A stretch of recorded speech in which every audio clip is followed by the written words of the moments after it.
నాగర్ కర్నూలు జిల్లా అచ్చంపేటలో మంత్రి సీతక్క పర్యటించారు. అమరాబాద్ అచ్చంపేట మండలంలోని పలు గ్రామాల్లో వివిధ శాఖల అభివృద్ధి పనులకు శంకుస్థాపన చేశారు.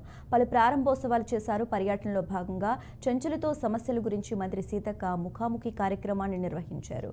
ఐటీడీఏ సమర్థవంతమైన అధికారిని నియమించాలని, గిరిజనులు సాగు చేసుకుంటున్న పోడు భూములకు పట్టాలు ఇవ్వాలని గిరిజనులు మంత్రి దృష్టికి తీసుకువచ్చారు. వారి సమస్యలు విన్న సీతక్క కీలక హామీలు ఇచ్చారు.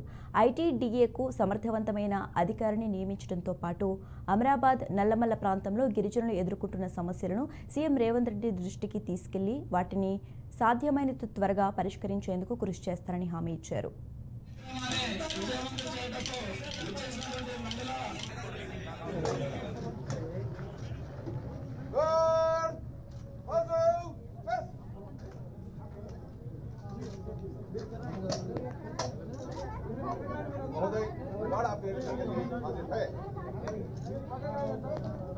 దయచేసి అందరూ కూడా బాగా చదువుకోండి.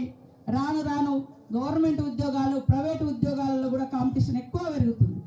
దాన్ని తట్టుకోవాలంటే మనలాంటి అటవీ ప్రాంతాలు, మారుమూల ప్రాంతాల నుంచి వచ్చేటువంటి విద్యార్థినులు అధికంగా కష్టపడాల్సిన అవసరం ఉంది.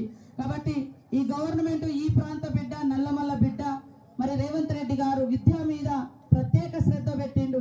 విద్యాలయాలకు సంబంధించినటువంటి అన్ని నీడ్స్ కూడా తీర్చడం కోసం అమ్మ ఆదర్శ పాఠశాలల ఫండ్స్ కూడా ఇచ్చిండ్రు. యూనిఫామ్స్ కూడా 30 లక్షల మందికి ఇప్పటికే ఫస్ట్ పేర్ ఇవ్వడం జరిగింది.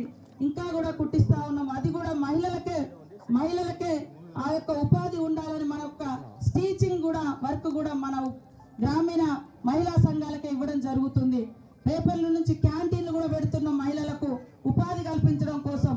అదేవిధంగా ఉద్యోగులకు కూడా మాక్సిమం ఫస్ట్ నుంచి 5th లోపు జీతాలు కూడా వస్తున్నాయి, సాలరీస్ కూడా వస్తున్నాయి.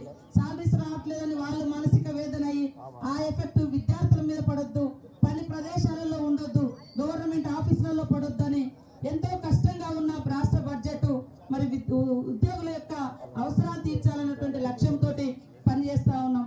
కాబట్టి ఉపాధ్యాయుల సమస్యలు కూడా తొందరలోనే పరిష్కారం అయితే పరిష్కార దిశగా కూడా మరి సీఎం గారు టైం ఇచ్చిండ్రు. ఉద్యోగ సంఘాలతో కూడా చర్చించడం జరిగింది.